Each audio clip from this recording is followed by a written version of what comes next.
Oke, berlayar ke Papua. Cakep. Perginya sama Mas berkacamata. Cakep. Jangan lupa nonton Belantara episode Salma Terasara. Bagus.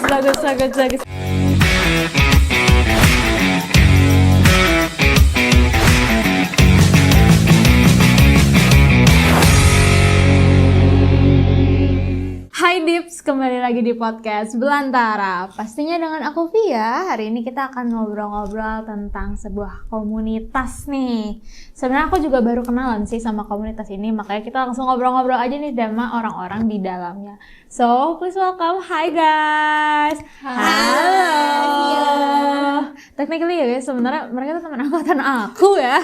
Kita udah kenal, ada Z dan juga Cory. Cuma mungkin teman-teman Belantara belum kenal nih. Boleh banget kenalan dulu satu-satu gitu. Oke, mungkin teman-teman salam kenal semuanya. Aku Z, aku sama kayak Via dari Sastra Indonesia dan kita dari komunitas Terasara. Oke, ini mungkin kenalan ke aku dulu juga ya. Boleh. Aku Cory teman-teman semuanya. Aku juga sama kayak Via dan juga Z. Aku dari Sastra Indonesia angkatan 2024 dan kita juga dari Terasara. 2024, 23 masih kita ya. 2023. Ini berarti jiwa gue masih jiwa muda. Aduh. Gitu. Ya nggak sih? Mabahan terus. Kak ingat Kak, UTS Sempro tahun depan Kak? Oke, udah semester 5 ya. Udah tua, kebetulan kita ini ya Allah. Alright. Mungkin karena aku cuma baru dengar-dengar aja sih, baru akhirnya ada komunitas baru nih yang sebenarnya dibikinnya sama dosen kita ya. Iya, Selalu. Sama dosen tercinta kita itu. Boleh nggak sih di-spill dulu komunitas apa sih ini Kak?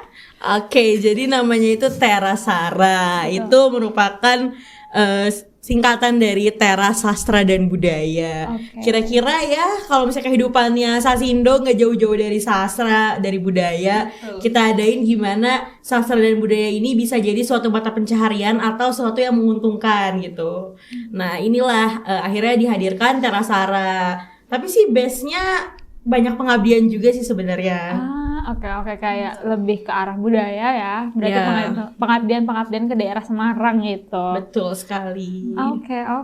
Mungkin nextnya nih, kalau tadi kita udah kenalan sama Terasara, mungkin lebih dalam lagi kayak latar belakang terbentuknya gitu Kak. Gimana tiba-tiba ada komunitas ini di FIB gitu. Waduh, kenapa nih ada Terasara nih? Ini Betul. sebenarnya latar belakangnya cukup simpel ya Zia. Iya.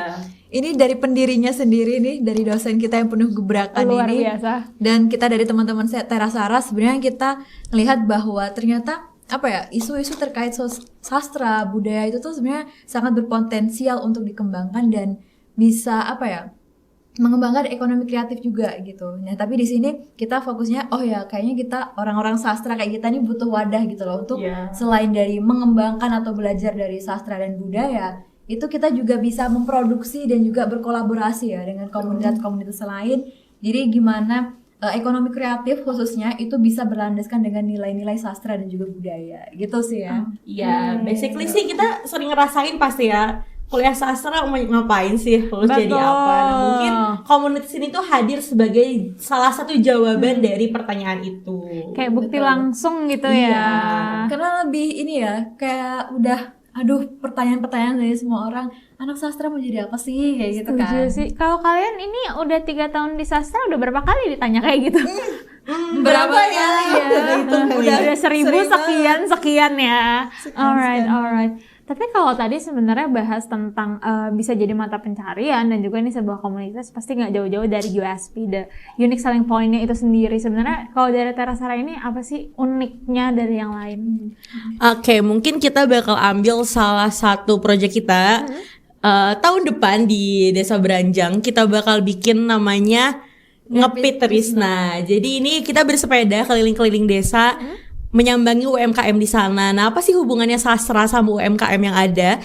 Jadi nanti setiap UMKM tuh bakal bercerita bagaimana mereka membentuk UMKM tersebut, apa aja sih yang harus disiapin dan lain-lain. Dan mungkin historical itu akan dibantu dan dibentuk oleh teman-teman dari anak-anak sastra. Biar gimana caranya menyajikan suatu cerita yang sederhana tapi jadi menarik dan memiliki nilai jual. Kayak gitu sih, lebih ke bagaimana sih cerita-cerita ini bakal dikemas gitu, mengemas sesuatu produk tapi melalui apa ya, kalau misalnya dibilang cerita asli ya asli gitu, tapi gimana caranya menyampaikannya jadi lebih menarik gitu. Secara estetik lah Iya, ya, estetik. untuk bisa something selling gitu. Betul. Oke, sebenarnya seru sih, di mana kayak Desa Branjang, right? Yes. Berarti itu Semarang Kabupaten? Kabupaten Semarang. Ungaran ya? Iya, betul. Ungaran kan? Ungaran Barat nggak sih? Ungaran. Oh, lumayan sih. Udah bolak-balik ke Ungaran. Udah. Ada beberapa kali ya main ke Ungaran. Dingin kok, dingin. Oh iya kah? Gak sepanas Tembalang ini. Tembalang ini kan gunung yang belum gunung gitu. Gurun. Setuju. Aduh, apalagi jam-jam 4 ke sampai 6 tuh lagi panas-panasnya. Setuju. Sebenarnya kalau tadi udah ngomongin tentang Terasara itu sendiri, kan tadi dibilang proyeknya tahun depan ya. Iya. Kalau dari lately nih kalian lagi ngapain sih? Lagi di penyusunannya gimana sih, guys? Oke, kalau mungkin ini berbicara proyek aku dan Khori, kita lagi menyusun rancangan dan juga biaya juga ya. Betul. Permasalahan biaya dan lain-lain. Cuma selain proyek kita pun kita lagi running lumayan banyak proyek gitu yang dipegang sama anak-anak Terasara yang lain. Oke. Gitu. Mungkin kalau proyek kita masih ngapain, kita langsung tanya aja ke PO-nya ya. Oh ya, boleh. Gimana nih Kakak PO? Boleh di-sharing tuh. Oke, alhamdulillah ya. Sekarang kita sedang dihadapkan dengan satu proyek besar gitu, kayak wow, tiba-tiba Allah nih. ya.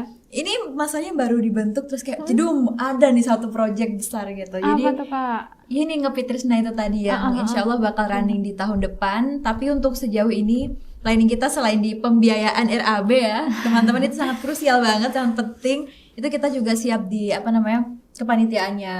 Kebetulan kita juga udah siapin beberapa nama-nama, udah fix juga bakal jadi kepanitiaannya. Kita bakal koordinasi dengan pihak Desa Branjang itu sendiri.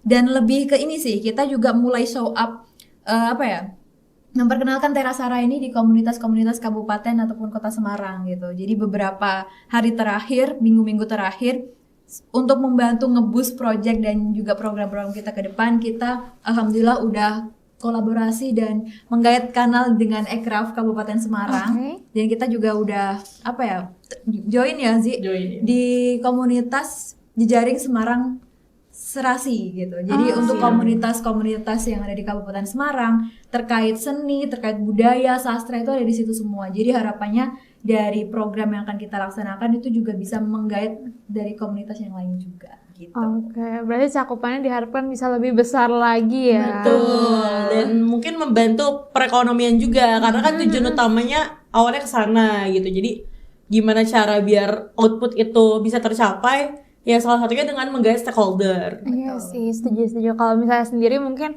bisa berkembang tapi akan lebih baik bersama-sama ya. Kolaborasi penting ya. Penting. Setuju. Kalau dari tadi aku menyimak dan kayaknya aku get the tagline itu juga kayak menggabungkan budaya, ekonomi dan juga sastra, right? Itu sebenarnya gimana tuh kayak kerjasama ya, secara mungkin kayak kalau budaya sama sastra kan kita sering ya sebagai mahasiswa Sasindo. Cuma dari ekonomi sendiri kalian gimana menggabungkannya? Oke, nah mungkin tadi balik lagi gimana pada akhirnya sastra ini bakal jadi suatu mata pencaharian yang bisa dikembangkan. Nah, jadi sastra dan budaya, contohnya kita bikin pagelaran seni. Mungkin kalau misalnya kemasannya ya gitu-gitu aja masih ya udahlah cuma pagelaran biasa, itu belum tentu menarik dan nggak ada selling point-nya. Kalau misalnya kita gimana, pertama misal dari marketingnya, dari desainnya, menggait teman-teman Gen Z, teman-teman milenial kayaknya masih ada yang aware, tapi kalau misalnya Gen Z rata-rata udah lepas gitu aja kan. Terus kalau misalnya kita based on project lagi, balik lagi ke tadi, gimana caranya kita mengenalkan UMKM yang ya udah sebenarnya UMKM di suatu desa tapi jadi menarik, yaitu dengan sastranya. Nanti budayanya di mana, kita bakal bikin pagelaran seni juga. Jadi nanti kita jalan-jalan di Branjang itu pakai sepeda.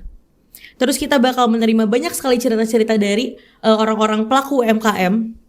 Terus terakhir kita bakal hitungannya mini teater, bisa pertunjukan kecil. Jadi nanti titik akhirnya itu kita bakal ada suatu pertunjukan gitu. Jadi boomnya di sana.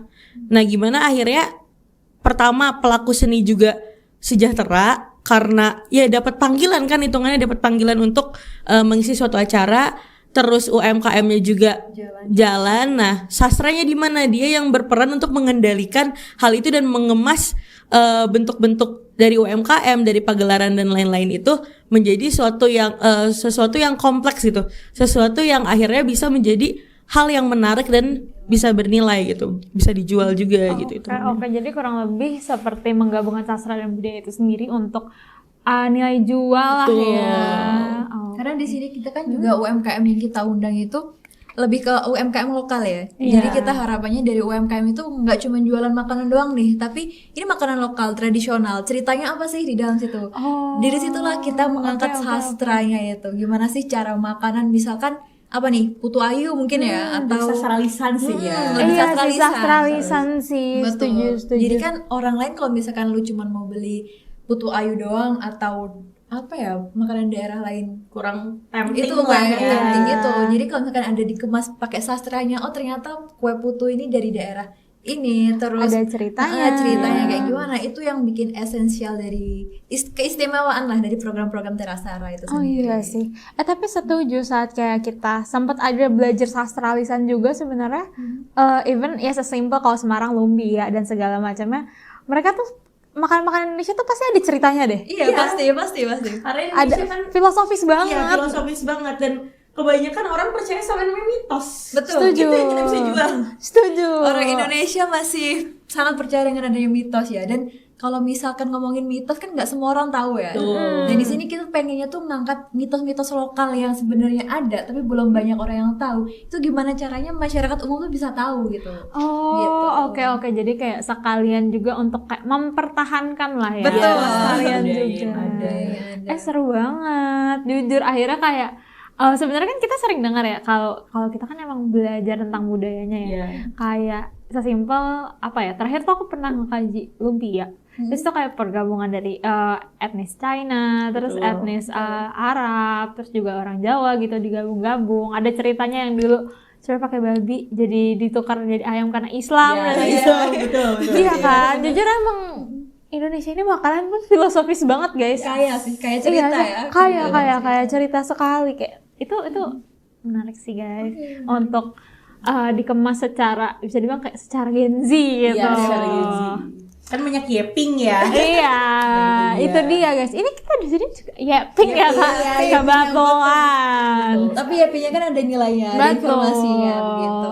Jadi jangan asal yeping ya guys. Yang penting ada informasinya gitu.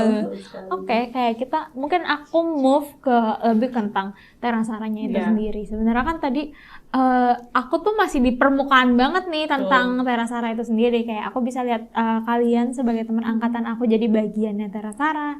Terus juga pendirinya juga dosen kita sendiri. betul. Sebenarnya dari bagian Terasara itu segmented nggak sih? Kayak apakah memang anak-anak Sasindo atau seperti apa? Oke, untuk anggotanya ya sekarang itu bisa dibilang memang full kita satu background yang sama. Kita Oke. orang sastra Indonesia gitu. Tapi sekarang kondisinya beda nih. Maksudnya dalam apa ya, tingkatan yang berbeda. Pendirinya dari dosen, anggotanya ada yang mahasiswa, ada yang alumni gitu. Jadi apa ya? Selain kita beda latar belakang juga daerah ya sebenarnya, tapi itu tuh nggak jadi pemacu atau nggak jadi penghalang buat kita untuk tetap satu rasa di Terasara ini gitu. Karena di Terasara ini kita punya visi yang sama, punya tujuan yang sama, yaitu gimana kita belajar dan berkarya untuk tetap mempertahankan sastra dan juga budaya ini di ranah yang lebih apa ya, lebih profesional dan juga menguntungkan bagi sosial yang lain gitu. Oke. Tapi sebenarnya di Terasara ini santai banget ya. Walaupun ada dosen, karena kita sama-sama anak sastra, jadi kalau misalkan lagi rapat juga santai. Oh cair, iya, mengalir pembayaran gitu. nyantai banget. Mengalir aja. Berarti dari awal nggak ada struggle kah untuk menyatukan sebenarnya walaupun sama-sama anak sastra, tapi dari umur juga ada yang berbeda, dari mungkin alumni-alumni sekarang ada yang sempat di dunia profesional juga seperti itu. Kan ada struggle nggak sih di situ? Sebenarnya enggak ya. Enggak sih, lebih ke malahan teman-teman alumni itu bimbing kita gitu loh. Dan kita juga ngerasain insight yang sangat besar gitu. Apalagi kan ada beberapa alumni yang emang udah kerja di tempat yang strategis atau punya usaha yang oke juga gitu. Atau sekecil kita mau ngisi IRS, kita bisa tanya ke mereka gitu. Oh iya. Biar gak hilang arah banget. Setuju. Bahkan malah kalau sebelum rapat kita suka cerita-cerita dulu, kamu abis ini lagi ngapain gitu, lagi sibuk apa gitu. Karena yang kita lakuin sekarang tuh pernah mereka lakuin ya. Ya, betul, pernah mereka Mata lakuin. kuliah ini, dosen ini ngajarnya gimana gitu. Review Review, ada banget gitu. Tapi jadinya malah menambah relasi nggak sih? Bukan malah jadi beban, tapi justru ada pandangan dari yang udah pernah gitu. Betul, karena kita juga kan sebuah komunitasnya bukan komunitas formal ya. Jadi lebih ke bisa dibawa santai ya bisa gitu. Cuma memang kalau misalnya dalam pekerjaan dibilang serius dan profesional ya jelas serius dan profesional gitu. Oke. Kalau misalnya tadi tuh aku sempat notice kalau kalian tuh lagi menunggu apa RAB, RAB. pendanaannya. Itu apa sih guys sebenarnya, dan juga kalau dari Terasara ini sebuah komunitas tetap butuh biaya ya untuk sustainable ya. Itu gimana kalau dari Terasara? Siapa nih yang mau jawab nih? Ayo, ini sensitif ya guys pendanaan ini. Aku bendaharanya tuh PO-nya dulu aja. Oke, boleh kakak PO. Sebenarnya boleh harusnya nih. dijawab langsung sama ibu bendahara kita nih. Segala perduitan ada di sini sebenarnya. Oke, tapi sebenarnya untuk dari garis besar Terasara dulu ya. Garis besar Terasara itu sebenarnya untuk pendanaan sejauh ini masih di internal kita masing-masing dari anggota Terasara Buat pembentukan gitu, PT-nya. pembentukan PT-nya gitu. Tapi selain dari situ untuk keberlanjutan dari program kita, salah satunya program Ngepit Trisna itu alhamdulillah kita dapat pendanaan dari Dana Indusiana, itu dari kementerian, dan itu pure kita dapatkan, kita mengajukan proposal kegiatan ke mereka di ACC dan kita mendapatkan pendanaan dari sana gitu. Alhamdulillah ya. Aman dan aman. lolos. Masya Allah, akhirnya alhamdulillahnya ada dukungan juga Ya, berarti dari betul. pihak-pihak eksternal. Mungkin yang kedepannya kita bakal ngaitin ke beberapa stakeholder lain. Jadi untuk stakeholder mappingnya Terasara sekarang kan maksudnya sebuah komunitas yang dengan stakeholder mapping yang ada tapi tetap bisa berkembang gitu, nggak terpaku ke sana. Kalau misalnya sekarang kita bisa menggait dari Indonesia, nah mungkin ke depan ada sesuatu yang lain yang bisa kita coba untuk menjadi modal kita atau pendanaan kita, karena kan ya tujuan utamanya kesejahteraan bersama kayak gitu. Oke. Kalau misalnya tadi Terasara tuh memang istilah akan membantu Desa Beranjang ya. Iya. Desa Beranjang secara ekonomi juga untuk promosi lah bisa dibilang. Tapi sebenarnya kalau dari audiensnya sendiri, apakah memang khusus ke Gen Z atau emang kalian sebenarnya bisa lebih luas dan juga ingin memperkenalkan keunikan Desa Beranjang aja nih? Kalau dibilang lebih luas ya jelas kami ingin lebih luas gitu. Tapi kalau misalnya untuk pertama ini mungkin kenapa market kami lebih ke Gen Z, karena kalau misalnya jadi kayak gini, nanti di acara kami itu tidak dipungut biaya. Pertama, teman-teman diundang untuk datang dan menikmati lah kegiatan di sana. Tapi kalau misalnya kita ngambil Gen Z, biasanya mereka akan dengan sukarela untuk mengontenkan dan mempromosikan desa tersebut. Nah dari sanalah, dari kreativitas Gen Z ini, kadang-kadang kan kita merasa lah generasi kita kreatifnya kadang keterlaluan. Betul, yang paham kok. Betul. Nah itu yang kita butuhkan untuk nge-boost di awal. Tapi di sana juga kita bukan mengesampingkan generasi lain, kita akan mengajak generasi lain untuk berkunjung, karena semua orang punya cara masing-masing lah untuk memperkenalkan suatu produk. Tapi kenapa Gen Z ini yang dipilih untuk paling utama karena kalau misalnya dilihat dari lingkungan, segi lingkungan pun generasi inilah yang sedang memegang kendali untuk generasi selanjutnya ya. Gitu. Makanya kita memilih Gen Z, tapi bukan menutup kemungkinan juga kalau kita akan reach out generasi lain, karena di Terasara sendiri pun lintas generasi ya. Iya sih, dari dosen dan juga alumni juga kan. Apalagi kita di background sastra ya, dan kita melihat bahwa banyak sekali orang-orang yang penggiat seninya tuh ternyata banyak juga ya sih ya. Kemarin kita beberapa kali ikut kegiatan dari Ekraf Kabupaten Semarang, itu emang beneran lintas generasi dari kita. Itu ada yang boomers juga masih ada, milenial ada, dan tapi ternyata semangat mereka untuk seninya, untuk budaya itu masih kuat banget. Jadi kami rasa selain Gen Z juga perlu ada kolaborasi dengan lintas generasi yang lainnya gitu. Cuma kalau dilihat tuh Gen Z belum banyak yang terpantik gitu. Betul. Jadi gimana iya. caranya kami tuh ingin memantik generasi ini agar mau melanjutkan sastra dan budaya ini. Paham. Apalagi kalau aku lihat juga dari Terasara ini mungkin selain memantik juga memberikan fame lagi kali ya, untuk lebih bisa lebih luas lagi, untuk lebih bisa diperkenalkan ke Gen Z itu sendiri. Oke, kalau dari dari itu sendiri sebenarnya yang aku pengen tanyain nih, kan sebenarnya Terasara ini mengkaji seni dan juga budaya, sastra. Sebenarnya ada nggak sih struggle dalam menyelaraskan seni ini sendiri kepada ekonomi?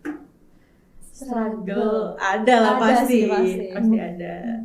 Gimana tuh kalau dari kalian? Kalau misalkan dari aku dulu ya, nanti ditambahin sama Zi. Struggle kita sekarang ini gimana kita mengkolaborasikan antara sastra dan juga ekonomi kreatif ya khususnya. Ya. Sekarang ini masih banyak juga masyarakat yang masih awam dengan apa itu sastra gitu. Padahal di kehidupan kita ini sangat dekat dengan sastra ya gitu. Tapi mungkin ada juga yang sadar tapi oh ya udah cukup tahu aja gitu. Jadi di sini juga tugas kami, struggle kami adalah gimana caranya kita terus brainstorming, gimana caranya kita bisa mengemas ekonomi kreatif ini bisa maju dengan boosteran sastra gitu. Kita menyadarkan masyarakat bahwa ternyata di lingkup terdekat kita ini ada sastra dan ini bisa berpeluang untuk dikembangkan lah sebagai ekonomi kreatif gitu. Terus selain itu juga mungkin kalau di era global ini ya, kalau misalkan konten-konten tentang sastra tuh masih jarang dan lebih kalah sama konten-konten yang viral kayak gitu kan. Betul. Jadi sekarang lebih suka yang modern dan ini juga struggle kita juga terus belajar juga gimana caranya kita bisa manfaatin teknologi digital ini untuk bisa nge-showin sastra dan budaya ini di kancah di masyarakat juga sih. Mungkin itu ya sih ya. Atau ada tambahan lagi? Ada tambahan nih dari kakak bendahara. Agree. Kayak di seconded 2 gitu. Oke. Sebenarnya menarik sih dari budaya sendiri. Jadi kayak beberapa cakupan tuh sekaligus gitu loh. Kayak melestarikannya iya, untuk mengubah menjadi profesionalnya juga iya, nilai ekonomi dan juga sebenarnya kalau aku lihat bisa menjadi portofolio ke teman-teman yang kayak ragu untuk mengambil sastra juga. Betul sekali, itu dia coba. Nah itu dia ya teman-teman. Ini sebenarnya sekalian nge-branding sastra Indonesia gitu Oke. ya. Karena kan sebenarnya kita orang Indonesia ya guys, sayang banget kalau misalnya masih kurang banget pengetahuan dan education about it gitu. Oke, seru banget sih buat yang kayak celah-celahnya ditunggu banget untuk projectnya gitu. Apa tadi nama projectnya? Ngapit Trisna. Ngapit Trisna. Iya. Oke. Ada filosofinya nggak tuh Ngapit Trisna itu? Ada sih. Ada filosofinya, tapi ya sebenarnya mudah ya kalau misalnya kita lihat ngepit tuh kalau dalam bahasa Jawa. Mohon koreksi karena kami bukan orang Jawa. Ya tapi karena kita di Semarang dan Beranjang, jadi kita ambil dari bahasa Jawa. Ngepit adalah bersepeda dan Trisna adalah cinta. Jadi bersepeda dengan cinta, dengan ketulusan. Jadi menghadirkan kenapa Ngepit Trisna ada bawa-bawa cinta segala macam. Soalnya kita pengen orang yang datang ke sana nanti ikut bersepeda, berkeliling segala macam mendapatkan kebahagiaan. Obat patah hati lah ya, bisa ke sana juga. Jadi selain dapat esensi dari desanya itu kayak dapat penikmatan, wow ternyata desa Beranjang ini sejuk terus pemandangannya dapat orang baru juga. Bisa jadi. Siapa tahu ketemu di sana. Ini benar. Nyangkut sama panitianya nggak tahu. Aduh, itu sih aku tunggu kabar-kabarnya aja. Oke. Sebenarnya tadi juga berarti kalian ngambil konsepnya tuh bersepeda kan ya? Ini cocok sih buat Gen Z yang sekarang lari bersepeda. Strava. Iya, nyalain aja Strava-nya nanti. Dinyalain aja teman-teman. Strava tapi sambil berbudaya ya? Iya, itu dia. Ya, kapan lagi kan bisa sambil sepeda sambil berbudaya gitu. Oke, ditunggu ya berarti nanti realizationnya di tahun depan berarti. Ya, doakan saja semoga lancar. Amin. Semoga aspeknya semuanya lancar. Oke, mungkin kayak aku masih sedikit kepo juga nih tentang Ngapit Trisna. Nah, itu harus diingat ya di otak Ngapit Trisna. Oke. Ngapit Trisna. Oke. Kalau buat berarti kan kalian banyak touch point-nya sama Desa Beranjaknya itu sendiri. Pas mungkin dari awal sampai sekarang gimana respon dari Desa Beranjaknya itu sendiri dengan niat dan juga komunitas ini gitu? Responnya sangat amat alhamdulillah ya terbuka banget, karena kan kalau misalnya kita lihat di Semarang ini pun banyak sekali desa-desa yang menjadi desa binaan. Betul. Nah, Desa Beranjang ini mungkin ya kalau misalnya lihat di antara Semarang, Kabupaten Semarang udah nggak asing lah ada teman-teman dari akademisi masuk buat membantu kesejahteraan dan lain-lain. Mereka super happy, apalagi kan UMKM yang kita reach out pun gak semuanya udah terkenal. Oke. Ada memang yang udah penjualannya udah meningkat gitu lah, ya. udah bagus. Tapi beberapa juga masih sangat kecil sangat ya. kecil Bisa gitu. diimprove banget bisa gitu. diimprove banget. Makanya baik itu dari pemerintah desanya ataupun warganya ya sangat amat terbuka dan antusias lah ya hitungannya. Oke. Karena sebenarnya untuk Desa Beranjang ini memang dia sudah termasuk desa wisata gitu.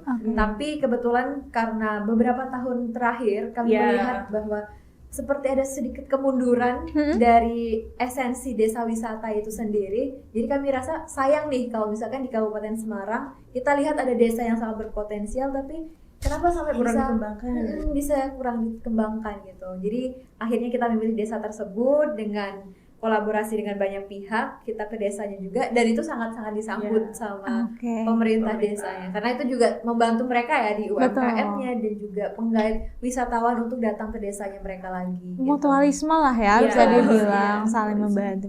Aku juga kayak sempat dengar-dengar sih tentang Desa Beranjak. Ini tuh yang resin juga nggak sih? Betul sekali, itu UMKM yang udah terkenal. Iya. Dan nanti juga pasti akan ada ya di proyek. Sigur ya, Sigur, betul. Terus ada Aquascape. Iya. Sempat juga untuk dari Sigur dan juga Aquascape sempat ngobrol-ngobrol juga di sini. Berarti ini kayak elaborate lagi lah ya, kolaborasi lagi. Karena kalau Sigur dan Aquascape itu dia belum ada matinya ya, tidak ada matinya lah ya sampai sekarang. Tapi ternyata setelah kita telusuri, kita melakukan analisis sosial di sana, itu banyak loh UMKM yang belum walaupun potensial potensial gitu. Walaupun sebenarnya potensial tapi mungkin buat fame-nya belum kali ya. Belum, karena pelaku UMKM-nya pun hitungannya masyarakat sepuh ya. Kalau Sigur dan Aquascape kan masih muda, udah regenerasi juga kan. Makanya di sini kita ciptain panggung lah buat mereka gitu biar masyarakat yang lain juga tahu. Jadi taunya bukan cuma Sigur doang atau Aquascape doang, tapi ternyata banyak loh UMKM yang berpotensial, yang bernilai juga di situ gitu. Oke. Kalau misalnya dari Rizy sama Kori tuh ada nggak sih, boleh di spill dikit mungkin kayak selain Sigur dan juga Aquascape, UMKM apa sih yang kayak menurut kalian sebenarnya potensial banget, atau mungkin ada apa di sana, boleh kali di share dikit. Spoiler aja. Oke, ini mungkin untuk nama-nama brandnya atau nama UMKM-nya masih belum bisa dipastikan ya gitu. Tapi kalau dari kami sendiri, pengennya itu variatif gitu. Nggak cuma dari barang-barang aja, kerajinan tangan atau apapun itu, tapi juga lebih ke kuliner gitu. Di kuliner dan juga ada pemaparan terkait kesenian-kesenian gitu. Jadi sangat-sangat berbudaya. Jadi ditunggu aja nanti di project kita di tahun depan ya teman-teman semuanya. Oke. Jadi ada clue-nya, ada tadi kesenian dan kuliner. Betul. Kuliner nggak pernah mati sih guys, iya kan? Tapi kali ini kulinernya ada cerita. Oke, dibalut ya yang tadi dicerita, dibalut dengan cerita sastra itu sendiri. Betul sekali. Oke, berarti untuk Desa Beranjang ini berarti akan banyak mengkaitkan dengan budaya Jawa itu sendiri ya? Iya. Oke. Itu menarik sih, apalagi kayak tadi sempat sedih juga dengar Desa Beranjang yang mungkin ada sedikit kemunduran pada akhir-akhir ini. Sebenarnya emang sayang banget kalau misalnya Desa Beranjang ini yang punya banyak potensi, kalau kita biarin terus mati gitu loh. Akan lebih baik kayak setelah melihat sedikit kemunduran, oh ini ada yang bisa diimprove, diangkat lagi seperti itu. Oke, seru banget sih tentang si Desa Beranjang ini, karena kan sempat ngobrol-ngobrol juga sama ownernya Sigur dan juga dari Aquascape gitu, sempat tahu lah gambaran dari Desa Beranjang ini. Alright, kalau misalnya dari Terasara, iya betul, Terasara itu sendiri, sebenarnya kalian tuh ada nggak sih goals apa sih yang kalian cari di project ini sebenarnya? Oke, untuk goals sebenarnya dari pertama kali project ini lebih ke apa ya? Ini sebagai titik awal kita, sebagai pembuktian kepada masyarakat ya, sebagai pengenalan dari Terasara itu sendiri. Dan harapannya selain dari program ini bisa berjalan lancar, ini bisa menjadi pintu pembuka bagi kami lah untuk bisa berkolaborasi dengan komunitas-komunitas yang lain. Proyek yang lain juga. Betul, project yang masuk juga Bismillah semoga semakin banyak dan kita Amin, bisa amin. meraningkan banyak program. Portofolio lah ya. Oh iya, betul. setuju. Khususnya untuk di pendanaan kedepannya juga ya. Amin, Kalau amin, portofolionya amin. sudah bagus, pendanaan insya Allah Oh, lah lebih bisa lancar ya. lancar. Amin. Yang amin. sebenarnya yang running sekarang pun bukan cuma project Gempitrisa aja, ada beberapa project lain juga yang mungkin nanti bisa teman-teman kepoin di Terasara. Oke. Nah, tapi ini adalah project pertama ya bisa Pertama. dibilang Pertama project kita. pertama. Oke, berarti newborn banget banget. nih. Tapi kalau secara jangka panjangnya nih, kira-kira harapan mungkin dari teman-teman yang lagi megang project pertama, PO-nya ada di sini nih Kakak PO. Kayak ke depannya tuh ada harapan apa sih buat Terasara sendiri? Oke, untuk Terasara aku harap tetap apa ya di ranahnya dengan idealis kita di awal kita bisa menjadi wadah yang mengeksplorasi semua hal terkait sastra, budaya, seni dan lain-lain ini, dan khususnya nggak hanya fokus pada kita ya, nggak cuma fokus untuk internal Terasara, tapi juga kita tetap bisa memberikan dampak yang lebih luas di sosial dan juga masyarakat gitu. Kita bisa memperkenalkan dan berkolaborasi dengan banyak pihak bahwa sastra dan budaya ini memang sangat berpotensial untuk memajukan perekonomian di masyarakat juga melalui ekonomi kreatif itu sendiri. Gitu. Oke. Ini dari si tambahan sih. Tambahannya nyeleneh dikit ya. Boleh. Mungkin bisa menjadi jawaban dan mengubah stereotip tadi. Lulus sastra mau jadi apa? Salah satunya adalah jadi penggerak ini ya, jadi penggerak seni. Kadang kalau kalian belum tahu mau membuat sebuah seni apa, kadang menjadi orang yang memberikan fame ke seni itu bisa kan. Oke. Nah, Terasara ini karena baru newborn banget nih, jadi pasti harapannya juga masih banyak banget yang mau dikejar. Kita juga satu sama lain saling belajar ya untuk mengisi, belajar bareng, berkarya juga untuk kemajuan dari Terasara ini. Gitu. Oke. Sebenarnya nih kalau tentang Terasara mungkin sebelum kita main game. Wah, ada game. Iya, sebelum my kita main game. Tidak expect ya. Iya, kalau tiba-tiba nggak ada Di game. sini selalu akan ada game, tapi kalau tadi kan aku nanya-nanya ya banyak, ini gamenya nanti kita nyantai aja gitu. Oke. Sebelum game ini kayak mungkin boleh banget sharing ke teman-teman Belantara, kayak sebenarnya kalau mau kepoin Terasara tuh platformnya yang sering tuh apa sih kayak gitu.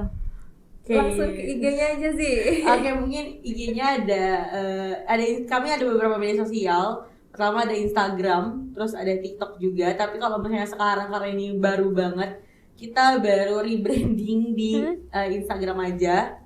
Instagramnya Terasara. Kalian cari aja Terasara pasti langsung ketemu karena namanya cukup ikonik. Terus kalau misalnya kita juga punya website sebenarnya. Oh iya. Nah, di website itu informasinya lebih lengkap. Boleh dicari juga websitenya Terasara. Oh berarti sesuai namanya ya, Terasara. Langsung searching aja Langsung Terasara ya. Oke, seru banget dari Terasara, teman-teman Terasara udah ngobrol-ngobrol juga. Iya. Pasti masih banyak banget harapan dan ditunggu project-project kedepannya ya. Siap. Nanti kita lihat, mungkin nanti abis realization kita undang lagi ngobrolin tentang projectnya. Boleh. Atau enggak, project-project lainnya juga pasti masih banyak banget kan. Teman-teman Belantara bakal jadi salah satu peserta. Waduh, di project bisa kita. banget. Sangat bisa. Bisa banget nih teman-teman Belantara mungkin yang masih mau kepo-kepoin tentang sastra itu sendiri, yang masih ragu tentang sastra atau mungkin yang memang sudah terjun di sastra. Yang mau penelitian? Iya, itu bisa banget ke Terasara ya berarti. Oke.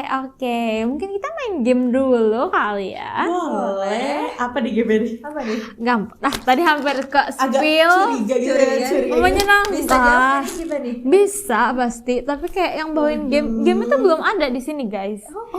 Game itu Kirain main ini. aduh enggak dong Main ini. apa nih? Aduh orang-orang ya Kak di sini. Main Kita moana-moanaan. di sini bakal dibawa ini game ya Kak. Wow, sama Sama siapa tuh? Sama adalah temen aku yang udah besti banget gitu kan. Siapa nih? Nah, namanya tuh Mas Setio. Mas Tio. Tapi Mas Setio ini emang agak-agak manja, piki-piki gitu. Waduh. Nah, dia tuh maunya dipanggil sama narasumbernya sesuai sama kepribadian narasumbernya. Jadi kalau dirimu penuh cinta, panggilnya penuh cinta gitu. Waduh, penuh emosi. Kebetulan kita orangnya Emosi ya, membara ya. yakin nih kita. Boleh kali dicoba dulu dipanggil Mas Setionya. Aku minta tolong siapa tahu. Panggil Hari. Kasih tahu Kak. Gimana siapa tadi namanya? Mas Setio. Aduh, pakai kepribadian ya, ini kepribadian asli apa gimana nih? Mas Setio, gimana nih? Halo Mas Setio. Nggak mau tuh. Aduh, tuh kan dia tuh picky Kayaknya loh. mau dipanggilnya sama Z deh. Nah, coba Yang lebih garang gitu Zi. ya. Coba kasih tahu sih memberanya ke Mas Setio. Aduh, aku soft spoken sebenarnya. Oke. Mas Tio, cepet kesini Mas Tio. Nah, bergerak dia. Bergerak dia. Oke, emang harus sama Z banget kayaknya. Iya, emang kayak Mas Setio ini Waduh, pakai apa itu, Mas Setio? Assalamualaikum Mas Setio. Waalaikumsalam. Anak tulang punggung kesenian. Apa sih ini ya? Terasari. Iya, ya Allah. Ini geng. Ya ampun, terima kasih banyak ya Mas Setio. Ya Allah. Udah siap banget. Enggak dirusak loh Mas Setio. Saya tertunda. Dari sawah ya Mas Tio ya. Mas Setio ini dari mana sebenarnya Mas? Tadi capek. Tadi di tulang punggung kayak ini kakak-kakak ini. Alah. Nanti di project kita juga nanti bakal pakai caping gitu loh Mas. Iya. Iya. Atau nanti mau jadi ini apa namanya? Tour guide. Oh iya. Tour guide gitu. Bisa di calling-calling. Nganggur sebenarnya. Emang mukanya muka gamelan banget. Kalau boleh tahu sih Mas Setio nih sebelum balik nih, kenapa sih tadi maunya dipanggil sama kakak Z, gak mau sama kakak Hori? Dan gini sebenarnya tuh kayak agak kurang denger tadi. Oh gitu. Habis tidur siang gitu. Oh Jadi iya. nggak denger gitu. Atau suara aku yang emang terlalu soft spoken kali ya? Iya, Lembut mungkin banget, bisa. lembut banget, bikin tidur lagi gitu. Iya gitu. Oke. Kayak Pak Ustadz mukanya. Oh, Masya Allah. Kayak ubin masjid ya. Adem gitu ya. Ini bukan di sini. Aduh. Oke. Banyak gimmick ya Kak. Kok banyak banget tuh di Oh sini. ya Allah, ya Allah. Ya Allah Mas Setio ini gimmicknya banyak banget loh. Awas, Aduh, awas, hati-hati awas. loh Mas. Nih. Kira-kira apa nih kertas-kertas kayak Ah, gini? ya Allah, ya Allah Mas Setio. Kasih Mau ini. arisan Pak. Oh iya Arisa. Dadah, Mas Setio. Dadah Mas Setio, Matt kerja lagi ya Mas. Terbang dia, ya udah lah nggak apa-apa. Ini mau arisan Bu atau gimana? Iya Kak, ya Allah ini kan properti Terasara ya, kebetulan gitu. Di sini kita ada kertas-kertas nih yang bisa dilihat. Kertas apa tuh? Yang udah dibawa dengan penuh cinta sama Mas Setio. Ini bisa diambil satu-satu. Akan ada sebuah kata. Oke. Buka boleh nggak? Boleh Boleh dibuka. lah dibuka nih. Oke. Oke, terus Coba dibacain dulu. Ada apa sih di dalamnya? di aku ada kacamata. Aku sosis Solo. Oke, jadi challenge-nya adalah kalian harus membuat sebuah pantun dari kata tersebut gitu. Kan kita berbudaya gitu ya Kak. Oke, boleh. Ini pantunnya harus kacamatanya di sampiran atau diisi atau bebas? Bebas gitu Kak. Kebetulan kan tadi mau membalut budaya itu pakai sastra gitu kan. Mikir dulu nggak sih ini mikir ya? dulu Kita Kak. brainstorming sekejap ya. Boleh. Mungkin kita kasih waktu dulu nih buat teman-teman. Oke. Oke. Ayo. Oke, boleh. Oh ya, karena udah dapet nih. Kayaknya udah deh kayaknya ya. Oke. Gimana tuh mau Z dulu nih? Kori dulu ya. Ari dulu. Ini mohon maaf banget ya kalau misalkan agak aneh Ya. juga gitu karena dadakan ya guys ini. Ya. Ini Ini kalau aku boleh dari ke aku kamera? pantunnya sosis Solo dimakan via. Cakep. Belum 5 menit direbut Satya. Cakep. Halo teman-teman Belantara. Jangan lupa untuk hadir di proyek kita Ngopi Trisna. Bagus loh. Itu kayak bisa Ini sekalian nama aku branding terbawa-bawa ya, branding ya. banget Jatuhnya ya. bisa Ini jatuhnya masuk periklanan ya kak. Boleh. Kemudian belajar periklanan sih Kak. Kebetulan gitu. ya kak. Gitu. Lanjut ke sih. Kalau dari kakak Waduh. Ezi, Kita ajakan juga sih ini ya. boleh. Oke, berlayar ke Papua. Cakep. Perginya sama Mas berkacamata. Cakep. Jangan lupa nonton Belantara episode Salma Terasara. Bagus. Emang berbakat ya kakak sastra ini untuk bikin pantun gitu. Cepat banget juga loh. Alright, karena udah ngobrol-ngobrol tentang Terasara, tentang budaya, tentang your project juga, very interesting, dan kita tunggu ya tahun depan untuk realization-nya. Tahun depan bentar lagi loh, berapa bulan lagi ya? 3 bulan lagi loh. Berarti di awal tahun kah ini? Di awal tahun. Di awal tahun. Semangat ya untuk projectnya sambil Siap. UTS-nya, UAS-nya. Jangan lupa KKL-nya. Mengingatkan saja sesama anak 23 ya kak. Jangan lupa laporan magangnya. Oh iya, astagfirullah. Pasti kalian belum bikin logbook. Kalau ini di upload kita udah logbook, tapi laporan magang urusan lain. Nanti dulu teman-teman. Oke.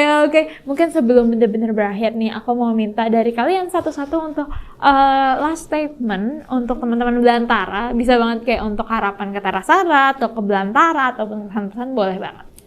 Zi dulu kali ya. Ya udah, mungkin aku ke Terasara, kamu ke Belantara. Kita Oke. kasih dua-duanya. Boleh.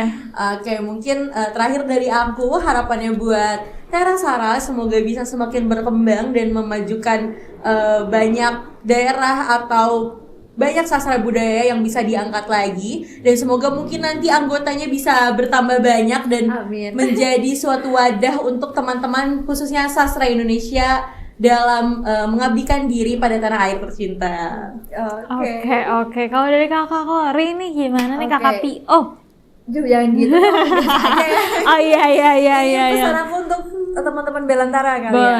ya. Oke, jadi semoga untuk khususnya dari tim Belantara sendiri, aku harap semoga dari semua tim Belantara bisa menghadirkan podcast-podcast yang jauh lebih informatif, edukatif, terus inspiratif juga. Dan aku harap dari podcast-podcast yang dihadirkan di sini ini bisa menjadi awal rebranding kita lagi sastra Indonesia, dan bisa menggait semua orang, mematahkan stigma bahwa anak sastra mau jadi apa, kita buktikan sama mereka itu ya, bahwa kita bisa tetap berkreasi, kita tetap bisa berkontribusi untuk Indonesia. Gitu dari aku.